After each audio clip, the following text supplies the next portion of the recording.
G3, l'énergie et l'eau, des ressources à mieux gérer.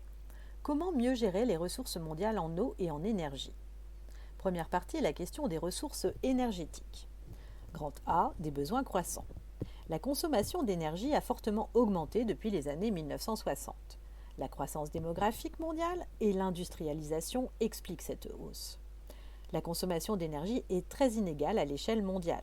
Si les pays développés sont les plus gros consommateurs, les besoins des pays émergents augmentent rapidement. Grand B, le poids des énergies fossiles. Les énergies fossiles, c'est-à-dire le pétrole, le gaz, le charbon, représentent plus de 80% de la consommation énergétique mondiale. Celles-ci ne sont pas renouvelables et leurs réserves s'épuisent. L'utilisation des énergies fossiles a des conséquences sur l'environnement. Elles sont à l'origine de 80% des émissions mondiales de CO2, qui contribuent au réchauffement climatique. Les pays développés et émergents sont les principaux émetteurs de gaz à effet de serre. Grand C, quelles solutions pour demain? Pour réduire leur consommation d'énergie fossile, de nombreux États développent les énergies renouvelables. Mais ces énergies ne couvrent aujourd'hui que 14% des besoins mondiaux.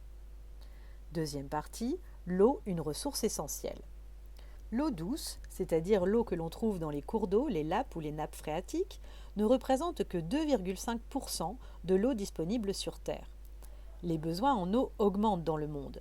L'agriculture reste la plus grande utilisatrice de l'eau, 70% des prélèvements, mais les usages industriels et domestiques explosent. La ressource en eau est surexploitée dans certaines régions, notamment en Inde, où l'eau se raréfie. Dans ce pays, une politique de modernisation agricole, appelée Révolution verte, a été menée dans les années 1960. Basée sur l'utilisation de produits chimiques, comme des engrais, des pesticides, et surtout sur l'irrigation. Dans le monde, un tiers des hommes connaissent une pénurie d'eau. Sa qualité se dégrade avec les pollutions agricoles et les rejets industriels. Elle est source de conflits entre les usagers, agriculteurs, industriels, citadins, et parfois même entre les États, la Turquie et l'Irak par exemple. Les démarches visant à économiser l'eau se multiplient. Des solutions techniques, un système de goutte à goutte en agriculture, de l'eau recyclée, le dessalement de l'eau de mer, mais cette solution est très coûteuse, donc réservée aux pays les plus riches comme l'Arabie saoudite. Ou encore des mesures civiques, c'est-à-dire des mesures d'éducation.